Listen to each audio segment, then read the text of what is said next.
Today I'm going to show you how to operate and also install your brand new Olight Odin GLM. Let's begin by looking at some of the features of the Odin GLM. Inside the lens display, you'll notice the high performance neutral white LED. You'll also see the green beam emitter. Now toward the front of the light, you'll see the mode selector ring. There are three options: light only, light and green beam, or green beam only. The two calibration holes for the green beam can be found just below the mode selector ring. Your Odin GLM also comes with a removable M-LOK mount that features a mechanical lock. Toward the end of the light, we have the magnetic tail switch for charging, and also while using the magnetic remote switch. The magnetic remote switch has a dual button pressure pad for low and for high. It also fits on any standard 1913 Picatinny rail. Now before using the Odin GLM, remove the yellow insulating film from the battery compartment and also the lens protective film. To install the Odin GLM, first loosen the two screws on the M-LOK mount. Next, you'll install the mount in its desired location, and then you're going to tighten down those two screws. Now once you've tightened those two screws, you'll want to slide the Odin GLM into the rail mount until you hear an audible click. Then turn the locking button 90 degrees clockwise to lock. And if you want to unlock and remove the light, simply turn the button counterclockwise, press the button, and remove the light.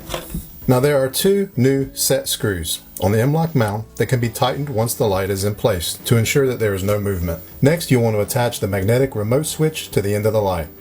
You'll push the locking ring forward to lock the pressure switch in place. Once everything is installed, you have easy access to low and also to high. Now you can also use the Odin GLM without the pressure switch. The first thing you want to do is ensure that you've got the correct setting that you want. I've got white light set here.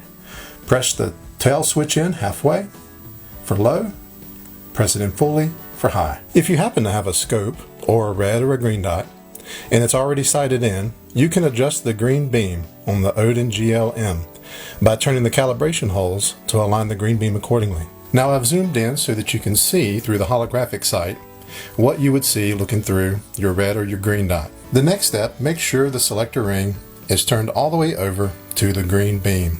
Now from there, press the high or low button and the green beam from the Odin GLM will now come on. Once you've turned on the green beam, you can see that it's not exactly matched up with my sight. Here I'll turn the bottom screw using the provided Allen key.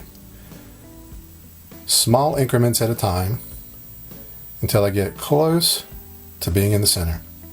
From there, it looks like we need to adjust it up. So we'll use the second calibration hole, rotate, continue to turn until it's right in the center. At this point, the green beam is now sighted in with either your red dot, green dot, or your scope. For white light only, turn the selector ring to the far left. You'll press the low button on the pressure switch for low. Here you have 300 lumens for 390 minutes at a distance of 95 meters. For high, press the high button on the remote switch for 1500 lumens of light for 2.5 minutes at a distance of 215 meters.